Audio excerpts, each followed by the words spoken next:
Hey, everybody, I'm Jeff. And I'm Ray. And welcome to episode 207 of the New England Legends podcast. This one's going to be from the vault. Yeah, getting a little lazy here, aren't we, Jeff? Wow. No. It's summer. We're busy. 1 week off. Yeah. But we're here. We're here. Recording something. We could have just played an old episode. Right. But we're actually introducing it. So we thought, we need a week off just to regroup. We'll be back after. We're already working on that one. Little musical number coming. Ooh, that's right. That one? Yeah, that one. Oh, love it. Yeah. So just a little foreshadow. But we wanted to play one from the vault. Some people find our podcast relatively new, and there's hundreds of episodes to listen to. Some love listening to them over and over and over again. You're more than welcome. So we thought we'd go back to one from Rhode Island, from the vault, Who's Haunting Smith's Castle? Oh, good one. Yeah, this is a good one. A great haunt, great historic site filled with death, mass burials, ghosts, tragedy. It's got it all. So everything that makes New England Legends so funny and adorable. The reason you come back every week. So enjoy this one from the vault, and we'll see you with a new episode next week. Ray, looking good, man. Are you wearing a tux? Well, a tuxedo printed T-shirt, yeah. Of course. Well, the holidays may be winding down, Jeff, but that doesn't mean the parties are over. So true. So I saw your message that we're heading to a castle for some swanky affair this week. Right, we're heading to Smith's Castle in Wickford, Rhode Island. Now, you mentioned something about a formal ball. Yeah, but that accounts for just one of the ghosts there, because Smith's Castle is definitely haunted.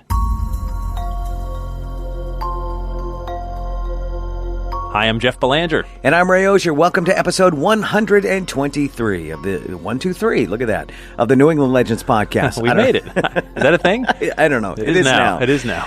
If you give us about 10 minutes, we'll give you something strange to talk about today. And we appreciate you joining us on our mission to chronicle every single legend in New England. 123, 123 again, yeah. Weeks in a row without missing a show in almost 2.5 years. And we can't continue to bring you new stories each week without the help of our Patreon patrons.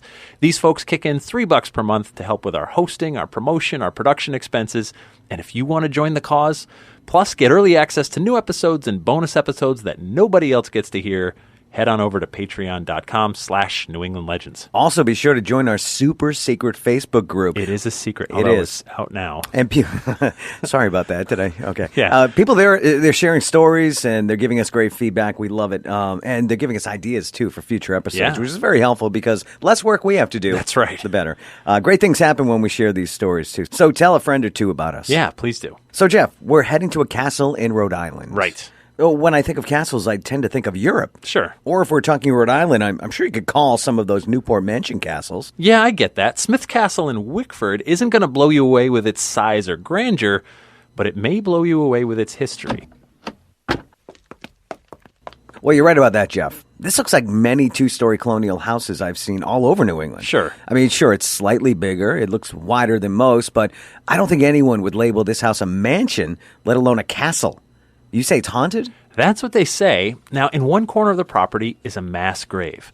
America's original sin still haunts these grounds, and inside is the tragic story of a woman who tumbled to her death. With close to 4 centuries of history on this property, it's fair to say there are multiple ghosts here. Well, then let's head back and sort this out.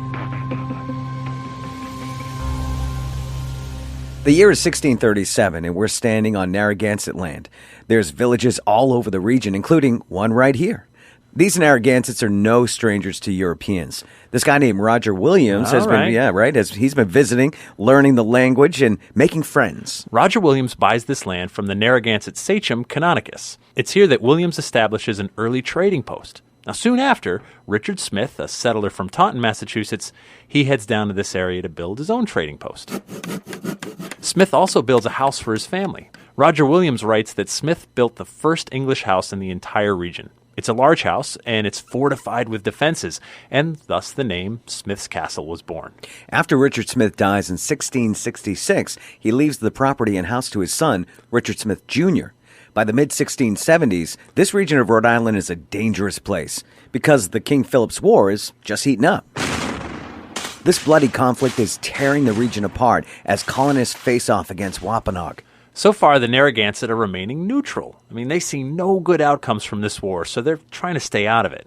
And that works until December of 1675, while the Narragansett are hunkered down in their winter home in the area of the Great Swamp, just 12 miles away from Smith's Castle. Relations sour when colonists suspect the Narragansett are harboring Wampanoag warriors in their Great Swamp Camp. 1,000 colonial troops gather at Smith's Castle and get ready to mount an attack. En route to the region, the colonists burn empty Narragansett villages as a show of force. On December 19th, the colonists attack the Narragansett camp, and it's a bloodbath. There's hundreds of casualties on both sides. Whether they like it or not, the Narragansett are in the King Philip's War now. This battle will forever be remembered as the Great Swamp Massacre. But the hundreds of casualties were not the most gruesome event of this battle. All right, well, what was? During the battle, militia soldier Joshua Teft was caught fighting for the Narragansett. Now, for his treason, he was brought back to the camp at Smith's Castle. He was hanged, drawn, and quartered on this property. Oh, man. For those who don't know what that means, the hanging part is pretty straightforward. Yeah. Teft is hanged by his neck until he's almost dead. Then his body is placed on a table. While he's still alive, his stomach is sliced open. Oh. Yeah, his intestines and internal organs are pulled from his body and thrown on a nearby fire to burn. Next, his head is cut off, and his remaining body is cut into 4 pieces. It's a punishment that has never been carried out on American soil before or since. In addition to this most brutal of executions, 40 dead colonial militiamen are carried back to the camp at Smith's Castle, and they're buried in a mass grave. The following year, the Narragansett burned Smith's Castle to the ground in retaliation for the family betraying their trading partners and offering harbor to the colonial militia.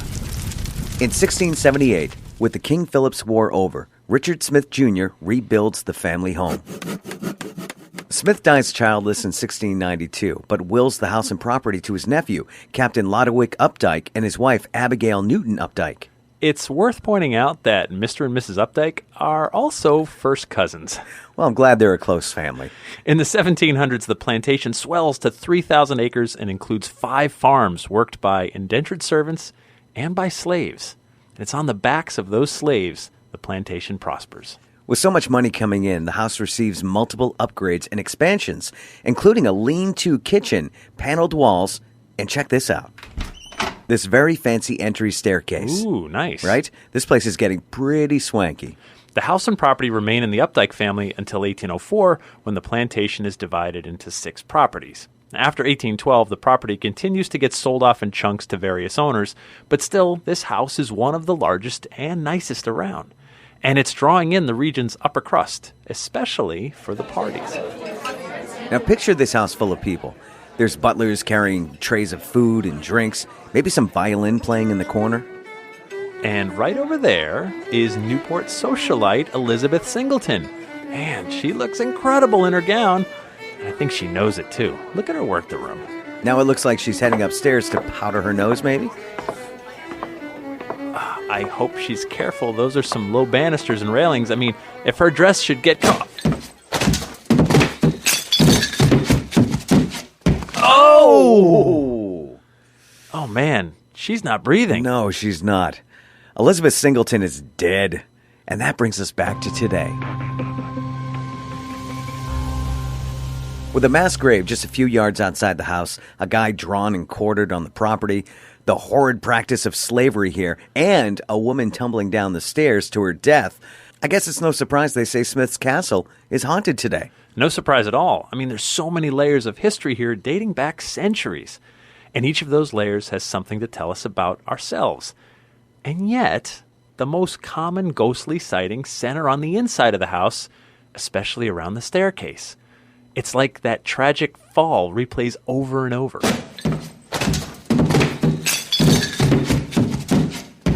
And it doesn't help that there's a portrait of a woman hanging over the staircase. A portrait, they say, is Elizabeth Singleton, overlooking the place where she met her doom. No, it is creepy. Yeah. Still, I'm surprised, maybe even embarrassed, that the ghost most talked about is a socialite who got clumsy on the stairs instead of the people who lost their lives and are buried right outside. Or maybe even the spirits of former slaves crying out to be remembered. I get that. There's definitely a lesson here.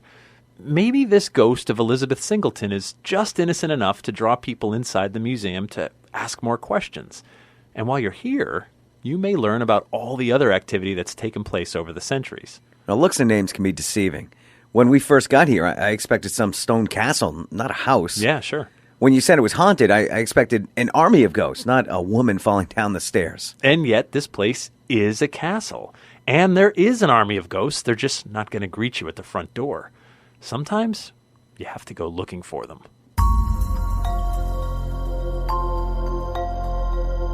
If you'd like to see some pictures of Smith's Castle by the great Frank Grace, then go explore our website at OurNewEnglandLegends.com and click on episode 123. There it is again. And on our website, you can find links to our entire archive of shows, plus video clips from the New England Legends television series, which you can watch right this minute on Amazon Prime Video. And there's also links to our super secret Facebook group, where we have hundreds of other legend seekers who are sharing their stories each and every day. We'd also love it if you'd post a review on iTunes. Yes, please. I mean, they go a long way in helping others find us. And if you have a tip for us, a story idea, some feedback, or if you'd like to leave our show closing for future episodes, that's a lot of fun. Call or text our legend line anytime at 617-444-9683. And of course, our theme music is by John Judd. Hello, this is David Cabral, calling from Rainham, Massachusetts, the Bridgewater Triangle. Until next time, remember, the bizarre is much closer than you think.